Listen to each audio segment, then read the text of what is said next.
دنیا جب سے وجود میں آئی ہے، انسانی زندگی کی بقا کے لیے پانی کی اہمیت ہمیشہ سے مسلم رہی ہے۔ جہاں کہیں بھی پانی کسی بھی صورت میں دستیاب تھا، وہاں انسانی آبادی کے آثار ملتے ہیں، چاہے وہ دریا کی صورت میں ہو، کسی کنویں، چشمے یا برساتی نالے کی صورت میں، کیونکہ انسانی خوراک کے لیے پیدا ہونے والی زیادہ تر اشیاء پانی ہی کی مرہون منت ہیں۔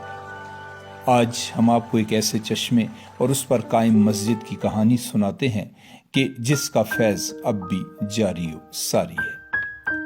ایبٹ آباد شہر کا علاقہ اورش یا رش، جہاں تقریباً 200 سال پہلے تک ایک بڑی جھیل تھی، لیکن اس کے کناروں پر آبادی موجود تھی۔ جھیل خشک ہونے کے بعد میجر جیمز ایبٹ نے یہاں فوجی چھاونی قائم کی، جسے بعد میں ایبٹ آباد کا نام دیا گیا۔ ایبٹ آباد کے تاریخی قصبے نواں شہر میں چونا کاری کے مقام پر پانی کا ایک بڑا قدرتی چشمہ تھا، جس سے مقامی آبادی نہ صرف پینے کے لیے صاف پانی حاصل کرتی، بلکہ یہ پانی زراعت کے لیے بھی استعمال ہوتا تھا۔ مقدار میں یہ پانی اتنا زیادہ تھا کہ اس پر کئی پن چکیاں قائم تھیں، اور آگے جا کر یہ پانی برساتی نالے جب میں شامل ہو جاتا، جس پر تکیہ کے مقام پر کئی اور پن چکیاں تھیں، جس سے حاصل ہونے والا آٹا مقامی ضرورت پوری کرنے کے بعد سری نگر بھیج دیا جاتا۔ چوناکاری کے مقام پر موجود اس چشمے سے مسلمان اور ہندو دونوں فائدہ حاصل کرتے تھے۔ یہاں بسنے والے ہندو گو کے تعداد میں کم تھے، مگر مالی طور پر خاصے مستحکم تھے، اور ان کی سرپرستی یہاں کے ایک ہندو رئیس بابو اشیر داس کرتے تھے، جو کہ اعزازی میجسٹریٹ بھی تھے۔ دونوں اقوام کی خواہش تھی کہ اس چشمے پر ان کی عبادت گاہ تعمیر ہو۔ اس سلسلے میں ہندوؤں کا ایک نمائندہ وفد اس وقت کے انگریز جج کے پاس گیا اور یہاں مندر کی تعمیر کی خواہش کا اظہار کیا۔ اسی طرح مسلمانوں کا بھی ایک وفد اس جج سے ملا اور اس چشمے پر مسجد کی تعمیر کی اجازت مانگی۔ یہ سلسلہ جاری رہا، اور انگریز جج کسی بھی قوم کے حق میں فیصلہ دینے سے قبل خود موقع دیکھنا چاہتا تھا۔ بالآخر ایک دن اس نے اپنے ایک ماتحت افسر سے کہا کہ کل میں خود چونا کاری جاؤں گا اور حالات دیکھ کر فیصلہ کروں گا۔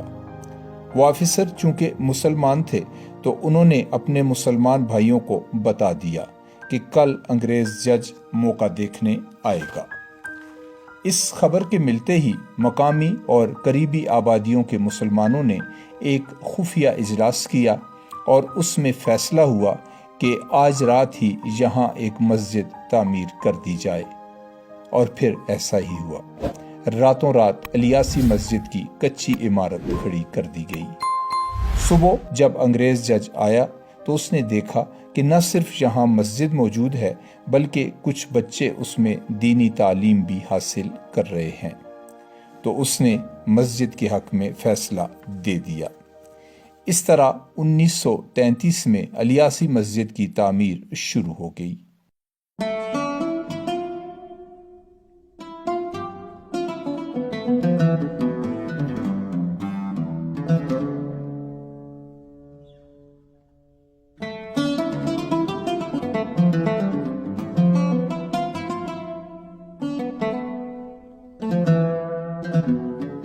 اس مسجد کی پختہ تعمیرات کا آغاز پاکستان بننے کے بعد 1958 میں ہوا۔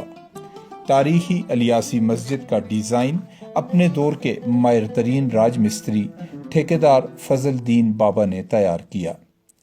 اسکول اور کالج کی تعلیم نہ ہونے کے باوجود بھی اپنے شعبے میں ان کی مہارت دیکھ کر یہ کہا جا سکتا ہے کہ وہ پیدائشی انجینئر تھے۔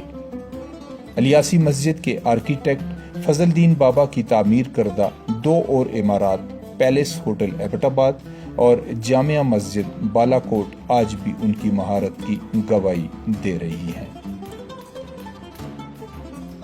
الیاسی مسجد کی تعمیر کے لیے جو کمیٹی بنائی گئی اس کی سربراہی محمد جلال خان عرف جلال جی نے کی۔ اس مسجد کی تعمیر میں اس بات کا خاص خیال رکھا گیا کہ یہاں موجود چشمہ اپنی اصل شکل میں قائم رہے، اور اس مسجد کی دیواروں میں نہ تو لوہا استعمال ہوا اور نہ ہی کوئی پتھر یا اینٹ، بلکہ قریبی پہاڑی کے پتھر توڑ کر چھوٹے پیس بنائے گئے جنہیں قتل یا قتلاں بھی کہا جاتا ہے۔ ان قتلوں کو ہر نوئی کی بجری اور سیمنٹ کے ساتھ ملا کر ہر دیوار سیٹوں بھر کے تیار ہوئی۔ ہر نو سے بجری لانے کے لیے درجنوں بیل گاڑیاں استعمال کی گئیں۔ اس مسجد کی تعمیر میں دیگر رضاکاروں کے ساتھ ساتھ نواں شہر ہائی اسکول کے طلباء نے بھی حصہ لیا۔ الیاسی مسجد کے بڑے ہال کی اتنی بڑی چھت ڈالنا اس وقت کا ایک اہم کارنامہ سمجھا جاتا ہے۔ یہ عمارت اور چھت آج بھی قائم ہے اور اس نے کئی بڑے زلزلے بھی برداشت کیے، مگر کسی دیوار میں ایک دراڑ تک نہ آئی۔ الیاسی مسجد کے ہال کی سیلنگ میں جو پھولدار چادر استعمال ہوئی، یہ خاص طور پر جاپان سے منگوائی گئی۔